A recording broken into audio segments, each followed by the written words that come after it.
Chris Reyes Yes. sabi, condemns reports of Yes. widespread destruction and tampering of Tampering. evidence. Do we know about Okay. it? So let me be very Sa live clear. na lang. No? I received a live yan, report from Mayor Benji Magalong regarding suspected tampering and maybe even destruction of documents in the Baguio City District Engineering Office. As soon as I received Okay, those sir. Thank you. reports, we acted immediately. So as of today, I have already issued a formal charge against Rene Zarate, the district engineer of Baguio City, with an order for preventive suspension of 90 days. I will be sending out Paper. the order now. Okay. I've also informed Mayor Benji Magalong already of this order. And I have also issued a memo directing all offices in DPWH, from the central office, regional office, at district offices, to preserve and submit to the ICI all the documents related not only to flood control but all infrastructure projects ng nakaraang 10 taon. At pag sila ay hindi sumunod kung ano yung nangyari kay Rene Zarate, mangyayari sa kanila. At sila ay kakasuhan namin administratively at criminally, at sila ay immediately isususpend, at pag napatunayan yung kanilang ginawa, sila ay immediately madidismiss at kakasuhan namin sila. So confirm, sir. So uulitin ko, no? Whether confirmed or not, kailangan tayong umaksyon ng mabilis. At dahil sa report ni Mayor Benji Magalong, sinuspindi na natin si Rene Zarate ng Baguio City for 90 days, preventive suspension, at nag-formal charge na tayo based on the report ni Mayor Benji Magalong. Siyempre may proseso yan, pero kapag siya ay napatunayan na ginawa talaga niya yan,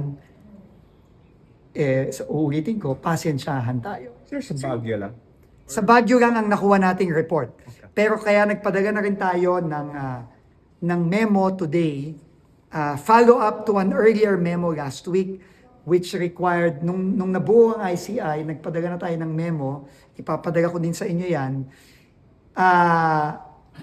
directing everyone in DPWH to cooperate fully with the ICI, nung nabuo ang ICI last week. Finalo up natin ngayon ng mas specific na memo on document preservation and document submission.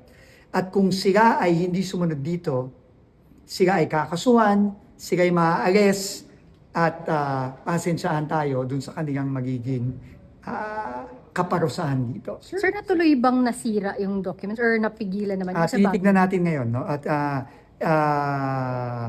ito ata ay daga ng report ni Mayor Benji sa akin na ayaw daw sumunod ng District Office of Baguio City dito sa mga request ng ICI.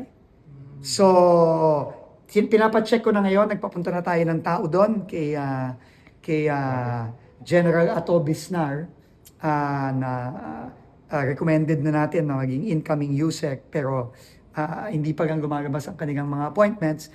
Pero umaksyon na tayo at makukuha nyo yung kopya nung formal charge suspension order at yung clear directive for preservation and submission of all documents from top to bottom ng DPWH to cooperate with the Sir, ICI. destroying documents pa, no?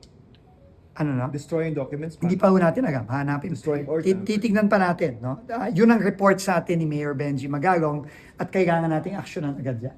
Sir, nakaka-worry yan. Baka mamaya. Siyempre, nakaka-worry. I mean, not only in Baguio. Kasi Siyempre parang- nakaka-worry at in-expect na rin natin to, pero sa dami ng district offices at siguro naman alam ninyo na as of now officially nag-iisa pa lang ako dito sa DPWH, no? Wala pang ibang na-appoint except sa akin. So kailangan talaga umaksyon tayo ng mabilis dito, pero sinasabihan ko na lahat ng mga taga DPWH from central office, regional office at district office. Kung may ginagawa kayong ganito o may plano kayong gawin ito, mahuhuli at mahuhuli din namin kayo at pasensyahan tayo, kakasuhan namin kayong lahat.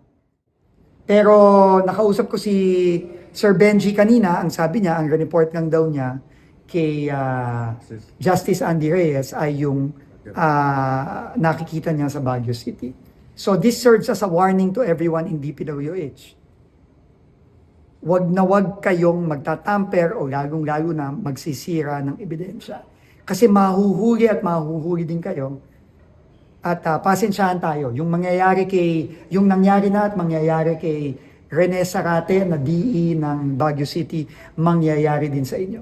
So, kung ako sa inyo, magdalawang isip na kayo kung may pinaplano kayong gagawin na similar dito sa na-reports natin ni Mayor Benji Magalong So sa what Baguio sort City. of documents are this? Iba-iba, no? Hindi pa natin alam. Pero dun sa memo ko, makikita nyo lahat ng dokumento na kailangan ma-preserve at ma-submit sa ICI. Pero sir, yung Very detailed yung memo no, Yung- na ilalabas. Yung At very detailed din yung kaparusahan.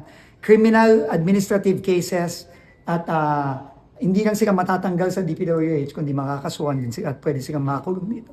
yung pag-submit ng documents sir sa ICI, upon request yun ng ICI or kailangan submit na nila? Hindi, syempre po upon request. Pero kahit na hindi pa rin i-request, kailangan proteksyonan natin yung ebidensya nito. No, at lahat ng mga documents na to. Kaya immediately naglabas na tayo. Naglabas na tayo last week ng full cooperation, memo directing everyone to fully cooperate. Pero ngayong araw na to, naglabas na tayo ng memo dahil nasa report din na to ng specific documents na kailangan i-preserve at i-submit.